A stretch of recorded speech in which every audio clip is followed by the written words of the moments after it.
ni el intelecto, ni la energía, ni el entusiasmo, ni las buenas intenciones son reemplazo para la oración. Yo creo que el más grande recurso del mundo aún no utilizado es la oración.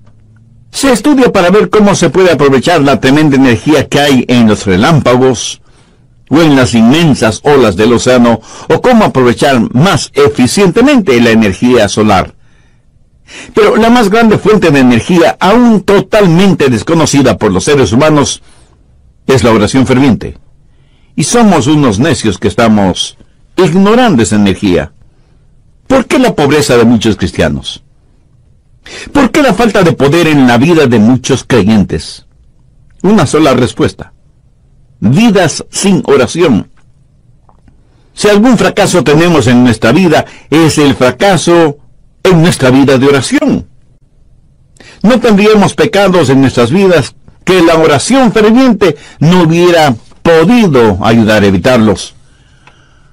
No hay ninguna necesidad mayor en nuestra vida que desarrollar una vida de oración. Y alguien seguramente me preguntará: Pastor, ¿por qué Dios quiere que oremos? Usted mismo ya nos ha enseñado que el Padre conoce todas nuestras necesidades, aún antes de que nosotros las mencionemos. ¿Por qué pedirle a Dios que haga lo que Él ya ha determinado hacer? Mi amigo, esas son muy buenas preguntas. ¿Por qué? ¿Por qué debemos orar? Escúcheme, cuando oramos, no oramos para informarle a Dios de ciertas cosas. Él las sabe. Tampoco oramos para darle instrucciones a Dios. Cuando oramos, estamos invitando a Dios a conversar con nosotros. ¿Qué quiero decir con esto? Verá, Dios quiere hacer realidad ciertas cosas en nosotros. Y quiere hacer ciertas cosas por medio de nosotros. Y quiere hacer esas cosas si es que nosotros se las pedimos en oración. ¿Por qué Dios nos pide que oremos? Primero, por un factor de compañerismo. Juan 15:7.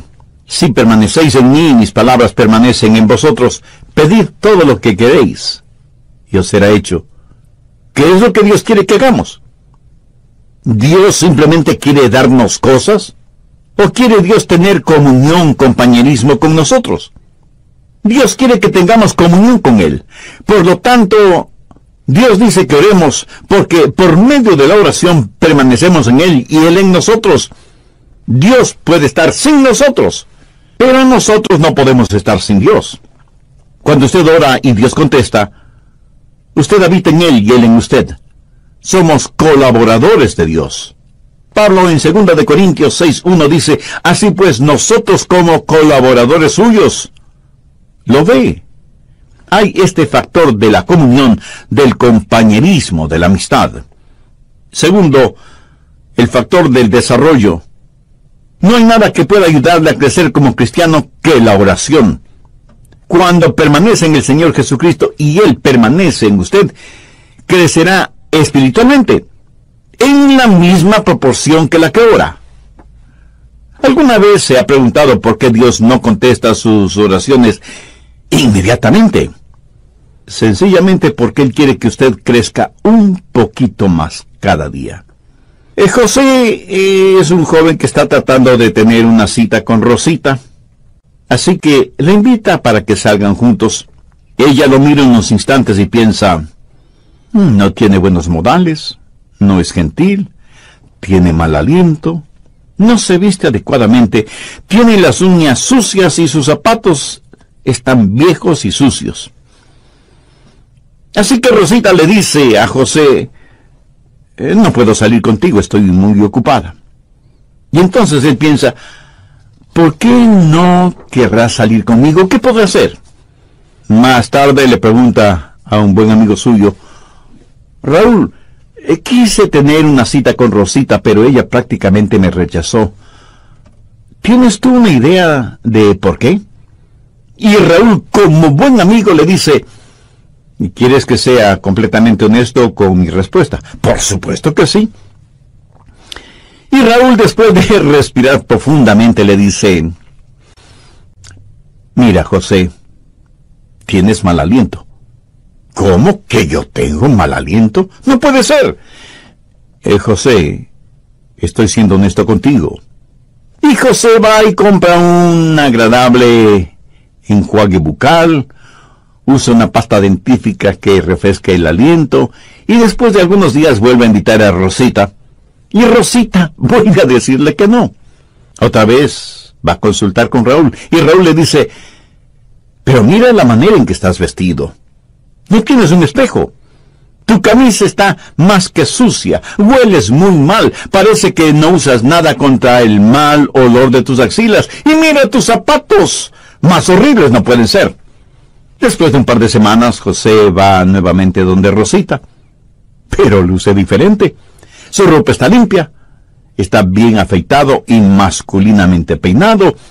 De su cuerpo se desprende un suave olor, como brisa marina. Sus uñas están recortadas y limpias, y sus zapatos parecen de charol. Y le dice, Rosita, ¿quieres salir conmigo? Te invito a tomar unos helados. Y casi no lo pudo creer cuando ella le contestó, José, me dará mucho gusto salir contigo. Y los dos tuvieron una tarde maravillosa. Sí, yo sé que esto es solo una ilustración, pero escúcheme. Algunas veces nos acercamos a Dios y simplemente le decimos, Dios, haz esto. Pero hay algo que Dios quiere que nosotros hagamos primero, y es orar, porque la oración ayuda a desarrollar nuestras vidas. Cuando Dios no nos da algo que le hemos pedido, enseguida preguntamos, ¿por qué Dios no contesta mis oraciones? Y el Espíritu Santo nos dice, porque hay pecado en tu vida. Eres egoísta, eres carnal, te interesa más lo temporal y material que lo espiritual y eterno. Mi amigo, marque mis palabras. Hay un factor de desarrollo en nuestras vidas. Cuando oramos, Dios nos hace crecer por medio de la oración. Tercero, el factor de la dependencia en la oración.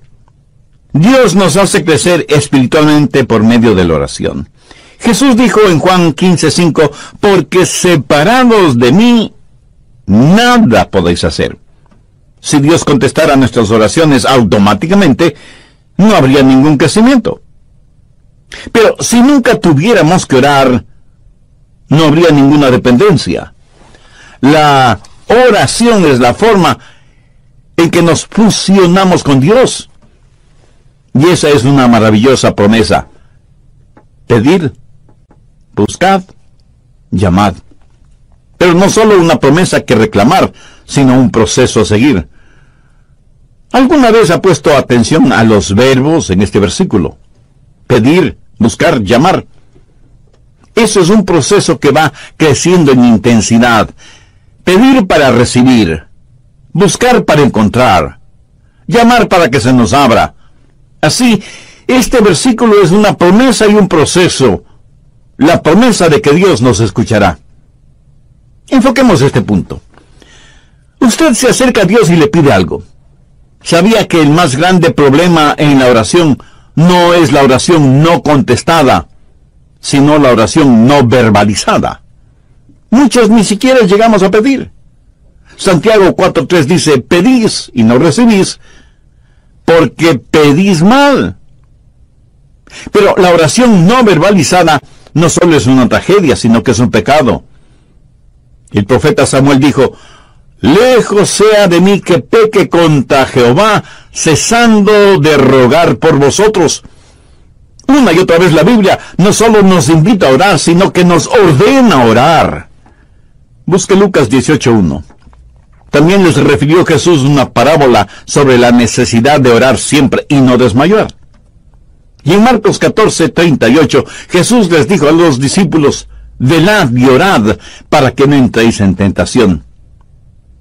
Escúcheme, cada vez que pecamos es porque hemos fracasado en orar como debíamos hacerlo.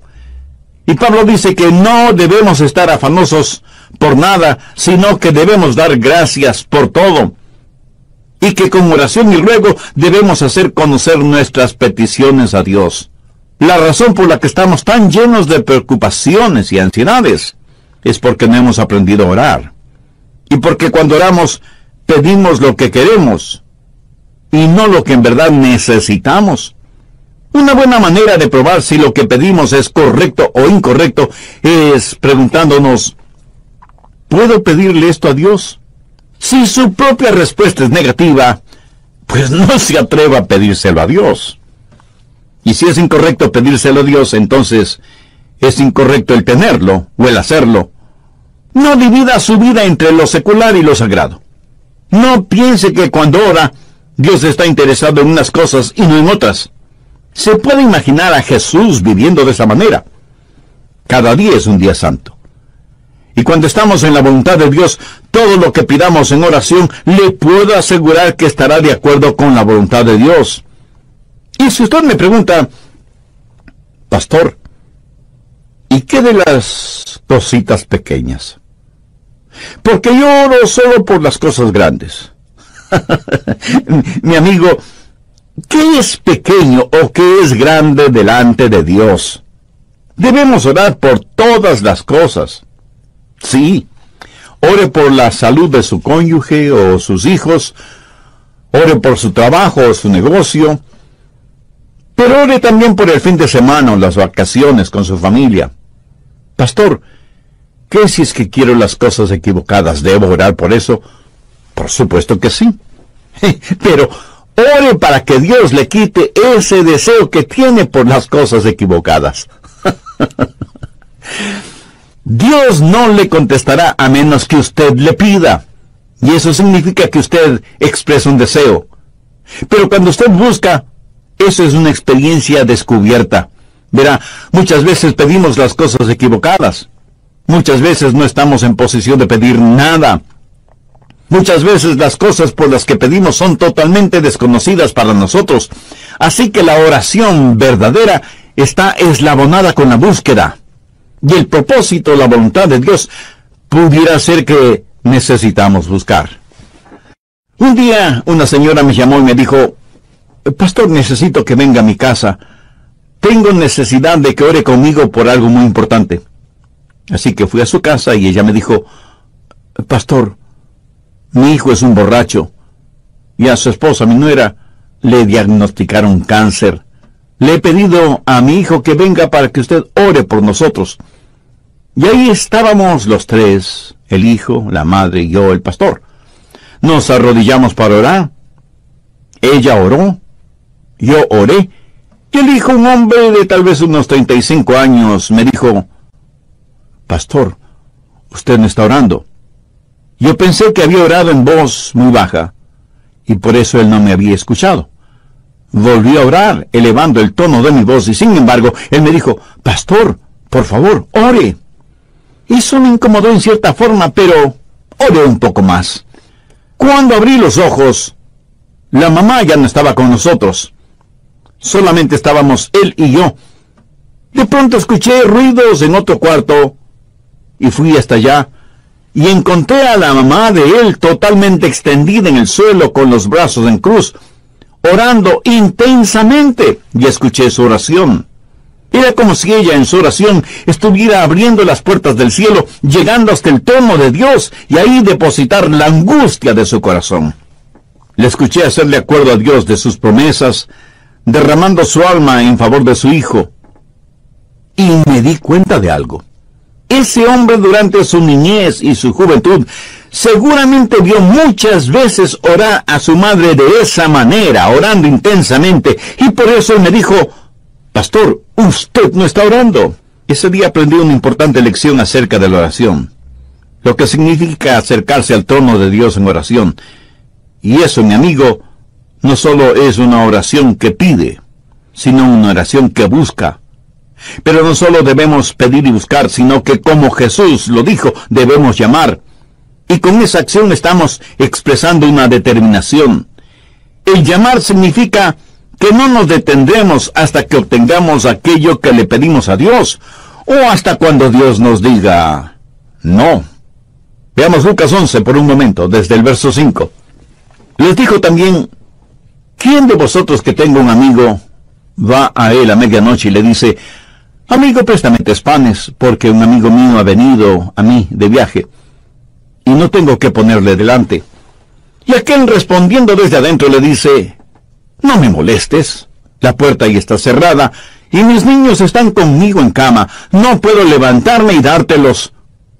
Os digo que aunque no se levante a dárselos por ser su amigo, sin embargo por su importunidad se levantará y le dará todo lo que necesite. Esa es la parábola. Ahora mire los versos 9 y 10. Y yo os digo, pedid, y se os dará. Buscad, y hallaréis. Llamad, y se os abrirá. Porque todo aquel que pide, recibe. Y el que busca, halla. Y al que llama, se le abrirá. Ahora usted tiene que entender algo sobre esos tiempos bíblicos.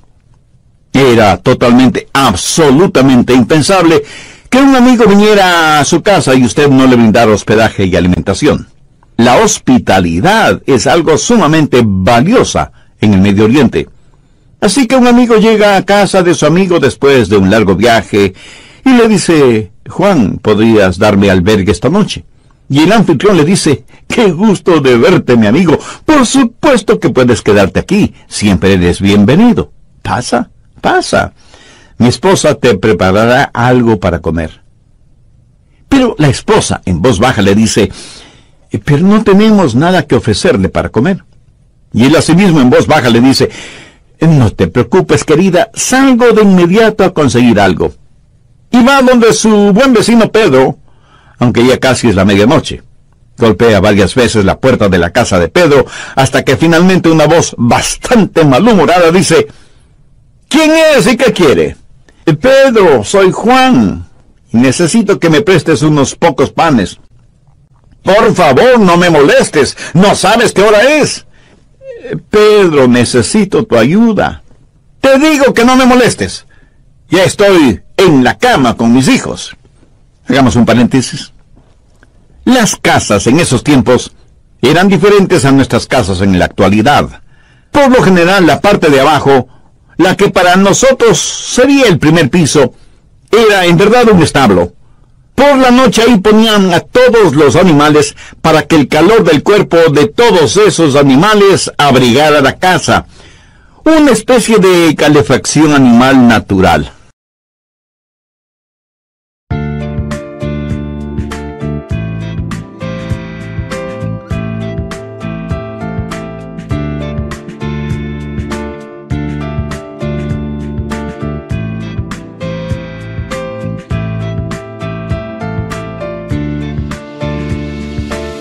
You have changed my life with your words and motivation.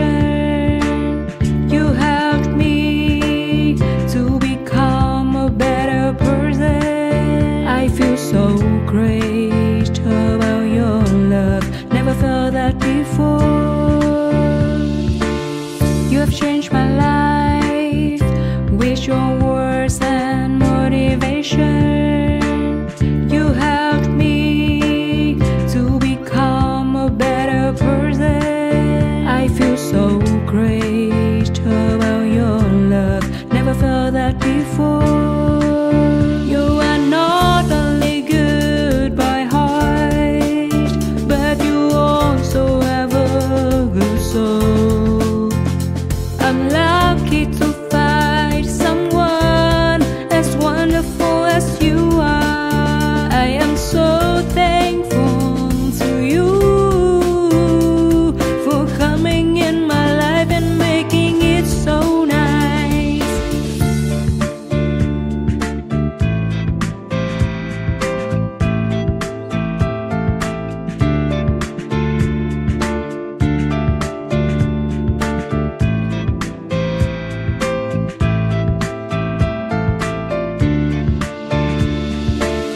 You have changed my life with your words and motivation.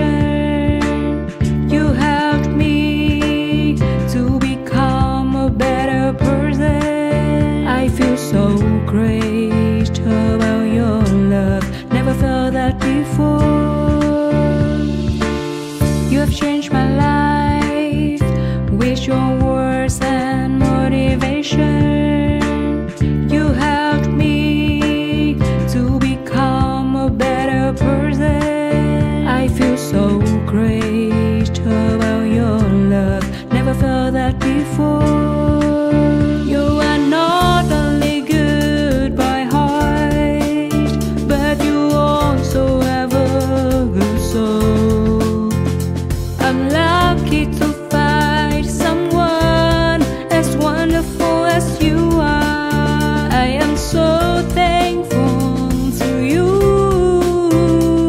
for coming in my life and making it so nice. You are not only good by heart, but you also have a good soul.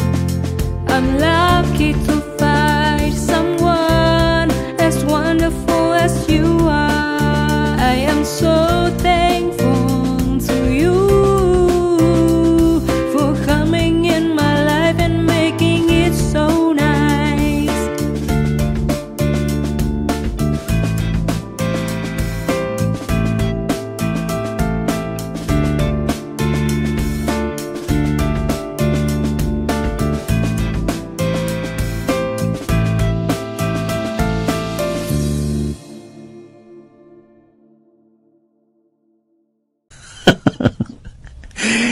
Las familias vivían encima de ese establo y el espacio no era demasiado grande, por lo que todos dormían en un solo cuarto.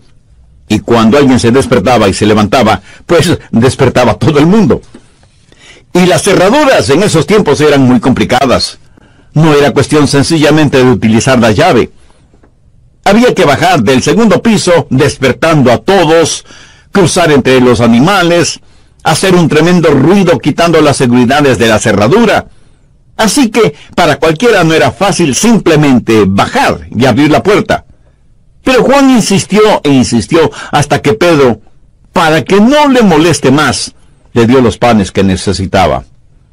Lo hizo no necesariamente porque Juan era su buen amigo, sino porque Juan fue insistente. No aceptó un no como respuesta.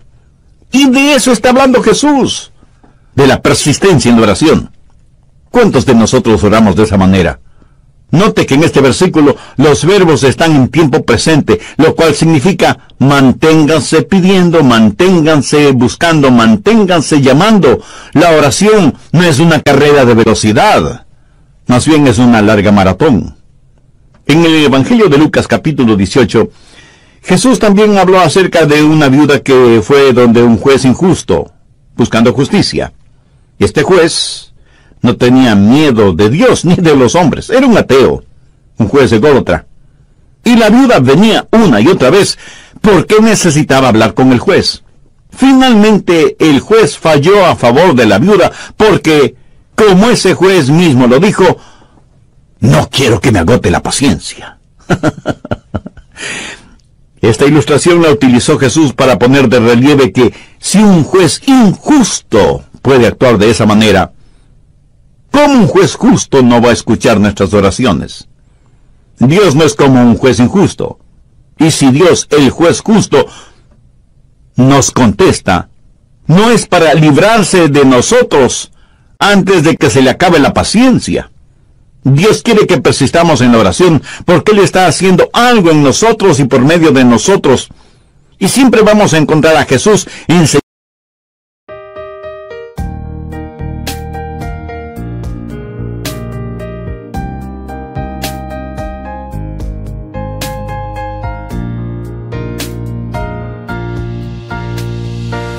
I wanna thank you for your unconditional love for me. You are the most beautiful thing I have ever had in my life. You are the reason, that's why I am living in this world. I wanna thank you for your unconditional love for me.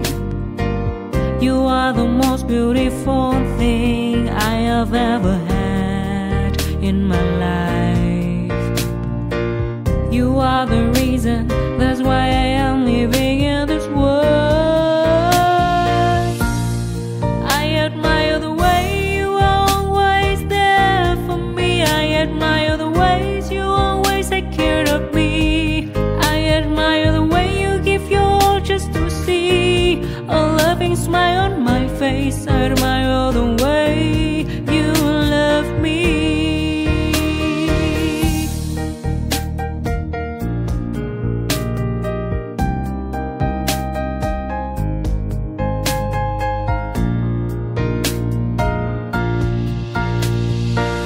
I wanna thank you for your unconditional love for me.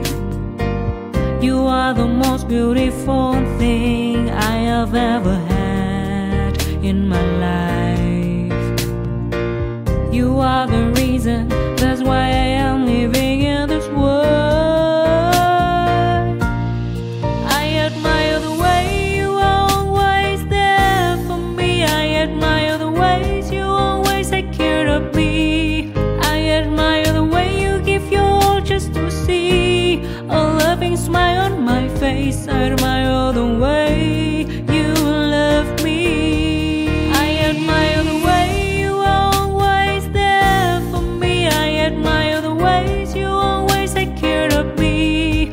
I admire the way you give your all just to see a loving smile on my face. I admire the way you love me.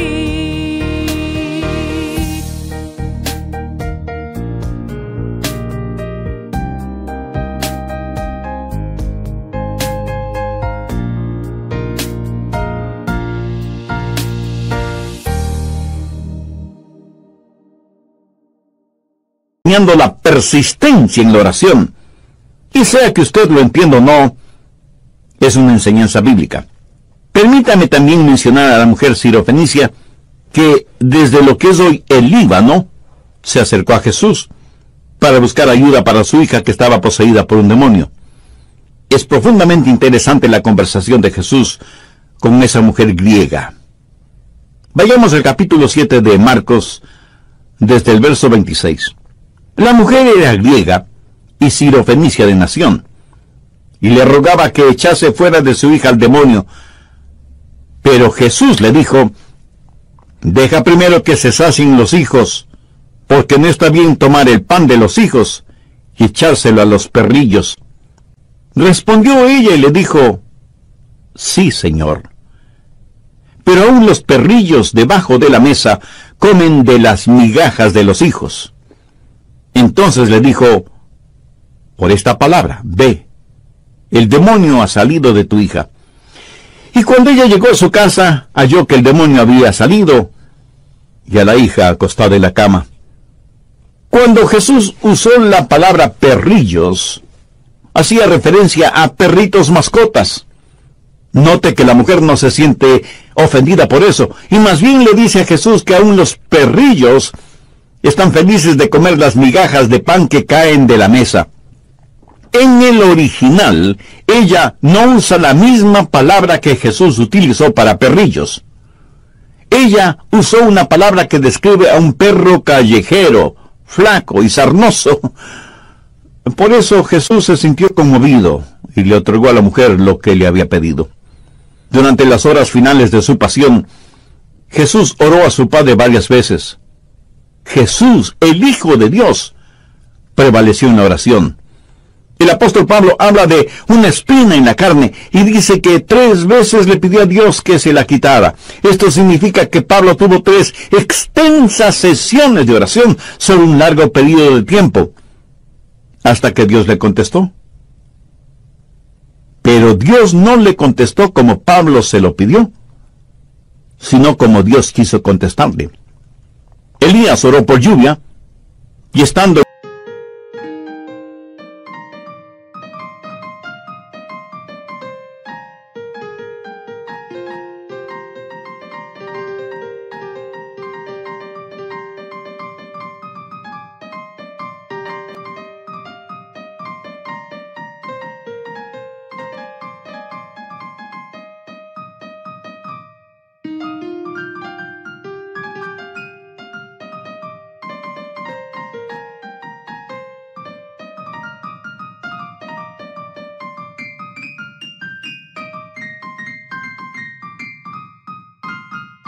Monte Carmelo, envió a su criado a ver si descubría alguna nubecita en el cielo. Nada. 6 veces dio la orden y 6 veces la misma respuesta. Nada. Pero a la 7ª vez el criado vio una nubecita del tamaño del puño de un hombre. Esto es una ilustración de la oración persistente de Elías, quien, juntamente con su criado, comenzó a caminar porque ya se escuchaba el sonido de una abundante lluvia. Ahora, ¿cómo saber cuándo pedir o cuándo dejar de pedir? ¿Cuándo buscar y dejar de hacerlo? ¿Cuándo llamar y dejar de hacerlo? Al respecto, permítame mencionar 3 pasos. Se detiene cuando Dios le da lo que usted ha pedido. A veces las respuestas de Dios son directas. Otras veces son diferentes. Algunas veces Dios demora sus respuestas.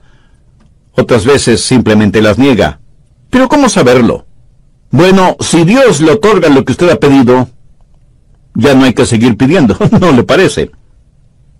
Pero algunas veces usted ora por algo, y aunque no lo tiene en sus manos, lo tiene en su corazón. Quiero decir, algunas veces Dios le dirá, ya lo tienes.